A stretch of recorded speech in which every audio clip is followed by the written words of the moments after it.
നമസ്കാരം, സമഗ്രയിലേക്ക് സ്വാഗതം. കവിതാ രചനയിൽ ലോകപ്രശസ്തി നേടി കടുമേനി സർക്കാരിയൂരിലെ ചെറുപ്പക്കാരി ലിജിന. ആദിവാസിയൂരുമായി ബന്ധപ്പെട്ട ഊരുകളിലെ അനുഭവങ്ങൾ കവിതയാക്കി പുറം ലോകത്തെത്തിച്ച ഈ ചെറുപ്പക്കാരിയുടെ പട്ടയക്കള്ളാത്ത് എന്ന കവിത കേരള സർവകലാശാലയുടെ മലയാളം പാഠ്യപദ്ധതിയിൽ ഇടം നേടിയിട്ടുണ്ട്. ചെറുപ്പകാലം മുതൽ നുറുങ്ങു കവിതകൾ രചിച്ചു തുടങ്ങിയ ലിജിനയുടെ ഈ വളർച്ച ആദിവാസി വിഭാഗത്തിന് മാത്രമല്ല, മലയോര ഗ്രാമമായ കടുമേനിക്കും ഒരഭിമാനമാണ്. ചെറുതും വലുതുമായ ഏകദേശം 100-നടുത്ത് കവിതകൾ ലിജിന രചിച്ചിട്ടുണ്ട്. ഇതിൽ ചിലത് DC ബുക്ക്, ഇൻസൈറ്റ് പബ്ലിക്ക, പ്രണൻ പ്രസ് എന്നീ പബ്ലിക്കേഷനുകളിൽ പുസ്തക രൂപത്തിൽ പ്രസിദ്ധീകരിച്ചിട്ടുമുണ്ട്. അതുപോലെ ഇംഗ്ലീഷ്, ഹിന്ദി, തമിഴ് എന്നീ ഭാഷകളിലേക്ക് ലിജിനയുടെ കവിതകൾ തർജ്ജമ ചെയ്തിട്ടുമുണ്ട്. ലിജിനയുടെ കവിതകളിലെ പഴംകുടി കവിതകൾ തമിഴിലേക്ക് തർജ്ജമ ചെയ്തിട്ടുണ്ട്. ലിജിനയുടെ 15ഓളം കവിതകൾ അടങ്ങിയ കവിതാ സമാഹാരമായ മൈലരസു എന്ന പേരിൽ പുസ്തക രൂപത്തിലാക്കി പ്രസിദ്ധീകരിച്ചിട്ടുമുണ്ട്.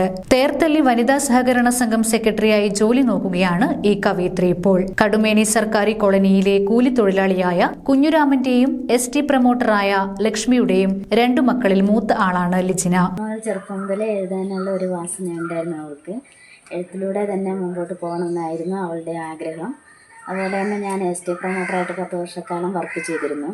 പല ഊരിലേക്കും ഞാൻ മലയൊക്കെ കയറി അങ്ങനെ പോകുമ്പോഴത്തേന് ആ ഊരിലുണ്ടാകുന്ന ഓരോരോ പ്രശ്നങ്ങൾ വീട്ടിൽ വന്ന കുടുംബാംഗങ്ങളോടൊപ്പം ഷെയർ ചെയ്യുന്ന കൂടെ എൻ്റെ കൂടെ തന്നെ ഇവളും ഉണ്ടായി. അങ്ങനെ അവൾ ആ ഒരു വിഷയം, ഏത് വിഷയമാണ് അവൾ എടുക്കുന്നതെങ്കിൽ, ഏത് വിഷയത്തെക്കുറിച്ചാണ് ഞാൻ ചർച്ച ചെയ്യുന്നതെങ്കിൽ ആ വിഷയം അവൾ എവിടെയെങ്കിലും സൂക്ഷിച്ചു വെച്ച് അത് ഇങ്ങനെ കോറി ഇട്ടിട്ട് എൻ്റെ അടുത്തേക്ക് കൊണ്ടുവന്ന് കാണിക്കുമായിരുന്നു. അപ്പോൾ ഞാൻ പറയാം, കുഴപ്പമില്ല, ഇത് നമ്മുടെ ഊരിൻ്റെ പ്രശ്നമാണ്, അല്ലെങ്കിൽ നമ്മുടെ ഗോത്രവർഗത്തിൻ്റെ ഒരു പ്രശ്നമാണ്. അപ്പോൾ ഇത് നമുക്ക് എങ്ങനെയെങ്കിലും മറ്റുള്ളവരിലേക്ക്, അല്ലെങ്കിൽ ഇപ്പം ഏത് രീതിയിലാണെങ്കിലും അവർക്ക് എന്തൊക്കെ നമുക്ക് ചെയ്യാൻ പറ്റുമോ ആ രീതിയിലൊക്കെ ഇത് ഒരു കവിതയായിട്ടാണെങ്കിലോ അല്ലെങ്കിൽ കഥയായിട്ടാണോ നിനക്ക് ചെയ്യാൻ പറ്റുവാണെങ്കിൽ നീ ചെയ്യുന്ന അത്രയും നല്ലതായിരിക്കുമെന്ന് എൻ്റെ ഒരു അഭിപ്രായം ഞാൻ അവളോട് തുറന്നു പറഞ്ഞു. ST പ്രൊമോട്ടറായ അമ്മ ലക്ഷ്മി ഊരുകൾ സന്ദർശിച്ച് കണ്ട വിവരങ്ങൾ വീട്ടിലെത്തി കുടുംബക്കാരുമായി പങ്കുവെക്കുന്നതിൽ നിന്നും ലഭിക്കുന്ന വിവരങ്ങളാണ് അധികവും ലിജിന ഗോത്രഭാഷയിലും കവിതകളാക്കി രചിച്ചിട്ടുള്ളതെന്ന് പറയുന്നു.